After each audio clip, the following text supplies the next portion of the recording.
আসসালামু আলাইকুম এভরিওয়ান, আশা করি সবাই ভালো আছেন। আল্লাহর রহমতে আমিও ভালো আছি। আজকে আমি আপনাদের সাথে শেয়ার করব চর অঞ্চলের কীভাবে পানি কমে আসছে, তাই আপনাদের সাথে শেয়ার করব। কুড়িগ্রাম জেলার অলিপুর থানার দইখাওয়ার চরের কয়েকদিন আগে পানি ভিডিও দেখিয়েছিলাম। সেখানে পানি থরথর করে বাড়তেছিল, সমস্ত চর ডুবে যাচ্ছিল। এখন কিন্তু তার উল্টোটা, এখন ধীরে ধীরে পানি সব কমে আসছে আর সব কিছু জাগতে শুরু করছে। তাই আপনাদের সাথে শেয়ার করব। পুরো ভিডিওটা দেখতে থাকুন, কোন চর কেমন জাগলো আর কতটুকু পানি কমছে, চরের মানুষগুলো কিভাবে জীবনযাপন করছে আপনাদেরকে দেখাবো। আমাদের সাথেই থাকুন। ভিডিওটি ভালো লাগলে লাইক, শেয়ার, কমেন্ট করবেন এবং ইউটিউব থেকে দেখলে সাবস্ক্রাইব করবেন, পেজ থেকে দেখলে ফলো দিয়ে পাশে থাকবেন, যাতে আমার পরবর্তী ভিডিওর নোটিফিকেশন আপনাদের মোবাইলে আসে। যে চরগুলো দেখুন কিভাবে পানিতে ডুবে গিয়েছিল, এখন কিন্তু কমে আসছে পানি। সবগুলোতেই দেখেন 3-4 হাত করে পানি একদম নিচে নামছে, যে বাড়ি ভিটার নিচে নামতে শুরু করছে।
কি অপরূপ সুন্দর দৃশ্য দেখতে, দু চোখ জুড়ানোর মতো। ধন্যবাদ সবাইকে এই ভিডিওটি দেখার জন্য, আমার সাথে থাকার জন্য। এইভাবে আমার পাশে থাকবেন। ভিডিওটি ভালো লাগলে অবশ্যই শেয়ার করবেন।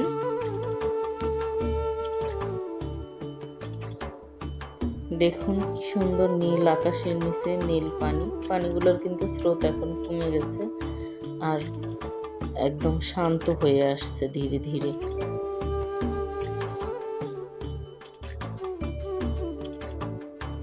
ধন্যবাদ সবাইকে।